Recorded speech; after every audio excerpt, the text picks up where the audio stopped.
सोचिए जरा, कॉलेज के 4 दोस्त एक मजेदार कैंपिंग ट्रिप पर निकले थे। एक ऐसा सफर जो यादों से भरा होना चाहिए था, पर वो उनकी जिंदगी का सबसे खौफनाक तजुर्बा बन गया। और यही इस कहानी का सबसे बड़ा, सबसे परेशान करने वाला सवाल है। तो चलिए इस रहस्य की परतों को एक एक करके खोलते हैं और जानते हैं कि आखिर उस रात उस घने जंगल में ऐसा क्या हुआ था। तो कहानी की शुरुआत होती है 4 दोस्तों से, कैथी, क्रिस्टी, मारिया और स्कारलेट। चारों कॉलेज के बाद एक ब्रेक लेने के लिए एक जंगल में कैंपिंग करने पहुंची थीं। शाम का वक्त था, माहौल एकदम मस्ती भरा। चारों दोस्त जंगल की खूबसूरती में खोए हुए थे, खूब तस्वीरें खींच रहे थे। लेकिन कुछ ही पलों में ये सारा खुशनुमा माहौल एक अनजाने से डर में बदल गया। उन्हें एहसास हुआ कि कैथी उनके साथ है ही नहीं, वो बस गायब हो गई थी। सबने उसे हर जगह ढूंढा, बार बार उसका नाम पुकारा, लेकिन जंगल की खामोशी के सिवा कोई जवाब नहीं आया। कैथी का कोई अता पता नहीं था, सिवाय जमीन पर पड़े उसके कैमरे की। घबराते हुए मारिया ने जब उस कैमरे की तस्वीरें देखनी शुरू की तो उसके तो होश ही उड़ गए। पहली कुछ तस्वीरों में तो सब नॉर्मल था, लेकिन फिर हर एक तस्वीर में एक लंबी पतली सी परछाई दिखने लगी, और हर अगली तस्वीर में वो परछाई और भी करीब आती जा रही थी। उन तस्वीरों को देखते ही स्कारलेट का तो चेहरा ही सफेद पड़ गया। वो कांपती हुई आवाज में बोली कि वो जानती है ये कौन है। ये कोई आम साया नहीं था, बल्कि एक बहुत ही खौफनाक अर्बन लेजेंड था। स्लेंडर मैन, एक ऐसा नाम जो इंटरनेट के अंधेरे कोनों में फुसफुसाया जाता है। कहते हैं कि ये एक ऐसी शक्ति है जो खास तौर पर यंग लोगों को अपना शिकार बनाती है, उनके दिमाग पर काबू कर लेती है और उन्हें पागलपन की हद तक ले जाती है। इसकी ताकतें बहुत ही डरावनी हैं। ये किसी के भी दिमाग पर कब्जा कर सकता है, उसे वहम और डर के जाल में बुरी तरह फंसा सकता है। लेकिन इसकी सबसे भयानक पहचान इसका चेहरा है, जो असल में है ही नहीं।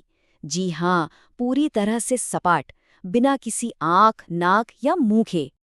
अब उन दोस्तों को ये एहसास हो चुका था कि उनका सामना किसी इंसान से नहीं, बल्कि किसी दूसरी ही दुनिया की शक्ति से है। अपनी दोस्त कैथी को वापस लाने के लिए अब उनके पास सिर्फ एक ही बहुत खतरनाक रास्ता बचा था। उन्होंने इंटरनेट पर खोजबीन की और उन्हें उसे बुलाने का एक तरीका मिला, एक रिचुअल, एक अनुष्ठान जिसे उसी जंगल में करना था। ये बहुत ही खतरनाक था, लेकिन अपनी दोस्त के लिए वो लोग कोई भी जोखिम उठाने को तैयार थे। नियम बिल्कुल साफ और बहुत सख्त थे। सबसे पहले आंखों पर पट्टी बांधनी थी, फिर एक घंटी को ठीक 3 बार बजाना था, और सबसे जरूरी बात, जब तक ये पूरा न हो जाए, न आंखें खोलनी थीं और ना ही एक लफ्ज मुंह से निकालना था, क्योंकि अगर एक भी नियम टूटा तो स्लेंडरमैन उन्हें अपने साथ ले जाएगा। तो उन्होंने वो रिचुअल शुरू किया। चारों तरफ सन्नाटा, बस घंटी की आवाज गूंज रही थी। तभी स्कारलेट को अपने गले पर किसी के बर्फीले हाथ का एहसास हुआ। वो डर के मारे चीख पड़ी, और ये देखने के लिए कि कौन है, उसने अपनी आंखों से पट्टी नोच कर फेंक दी। लेकिन वहां कोई नहीं था। जंगल में वही भयानक खामोशी थी, पर उस एक पल की चीख ने सब कुछ बदल दिया था। अनुष्ठान टूट चुका था। वो अपनी दोस्त को बचाने में फेल हो गए थे। निराश और बुरी तरह थके हुए तीनों दोस्त वापस अपने टेंट में आ गए, लेकिन उन्हें इस बात का जरा भी अंदाजा नहीं था कि अनुष्ठान टूटने का मतलब ये नहीं था कि वो चला गया था। नहीं, असली खौफ तो अब शुरू होने वाला था। टेंट में स्कारलेट को अपने गले में एक अजीब सी घुटन महसूस हुई, जैसे कुछ अटक गया हो। और जब उसने खांसने के लिए मुंह खोला तो उसके मुंह से काले रेशम जैसे धागे बाहर निकलने लगे। देखते ही देखते वो काले धागे एक शक्ल लेने लगे और स्कारलेट के सामने स्लेंडरमैन के रूप में आ खड़े हुए। और स्कारलेट उसका डर जैसे गायब ही हो गया। उसकी आंखों में एक अजीब सी शांति थी। अब वो पूरी तरह उसके काबू में थी। तो अब शिकारी ने अपना खेल शुरू कर दिया था। स्कारलेट ने क्रिस्टी और मारिया को फोन किया और उनसे कहा कि चलो सब फिर से उसी जगह पर मिलते हैं जहां कैथी गायब हुई थी। उसकी आवाज में डर का नामो निशान नहीं था। क्रिस्टी को स्कारलेट की आवाज सुनकर ही कुछ गड़बड़ लगी। उसे बहुत अजीब महसूस हुआ और उसने वापस जाने से साफ मना कर दिया। लेकिन मारिया को लगा कि स्कारलेट बस डरी हुई है और उसे सहारे की जरूरत है। उसने क्रिस्टी को जैसे तैसे मनाया और अपने साथ ले गई, और यही एक जानलेवा गलती साबित हुई। जैसे ही वो दोनों उस जगह पहुंची, मारिया ने स्कारलेट को गले लगाने की कोशिश की, लेकिन स्कारलेट के मुंह से फिर से वही काला साया बाहर निकला और स्लेंडर मैन ठीक उनके सामने खड़ा था। इसके बाद जो हुआ वो इस कहानी का सबसे भयानक और दर्दनाक हिस्सा है।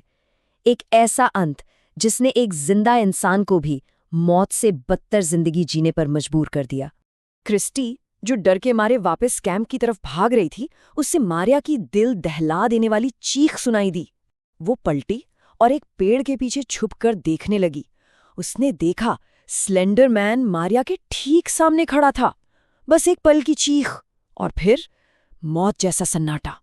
क्रिस्टी ने कांपते हाथों से पुलिस को फोन मिलाया। जब पुलिस वहां पहुंची तो छानबीन के दौरान उन्हें पास के एक सूखे कुएं से 3 लाशें मिली, कैथी, स्कारलेट और मारिया की। और क्रिस्टी, वो उस जंगल से जिंदा तो लौट आई, लेकिन उसकी रूह जैसे वहीं कैद होकर रह गई। उस रात उसने जो देखा, उसके बाद उसकी दिमागी हालत कभी ठीक नहीं हो पाई। उसे सालों तक भयानक दौरे पड़ते रहे, ऐसे दौरे जहां हकीकत और वहम के बीच का फर्क ही मिट जाता था। उसे हमेशा लगता कि स्लेंडर मैन उसे देख रहा है, उसके वापस आने का इंतजार कर रहा है। तो सवाल ये उठता है कि क्या स्लेंडर मैन सच में है, या ये सिर्फ एक कहानी है जिसे हमारे डर ने जिंदा रखा है? आखिर ऐसी खौफनाक कहानियां जन्म कहाँ से लेती हैं और कैसे हमारे दिमाग पर इतना गहरा असर छोड़ जाती हैं? ये एक ऐसा सवाल है जो आज भी अर्बन लेजेंड्स के अंधेरे कोनों में गूंजता है।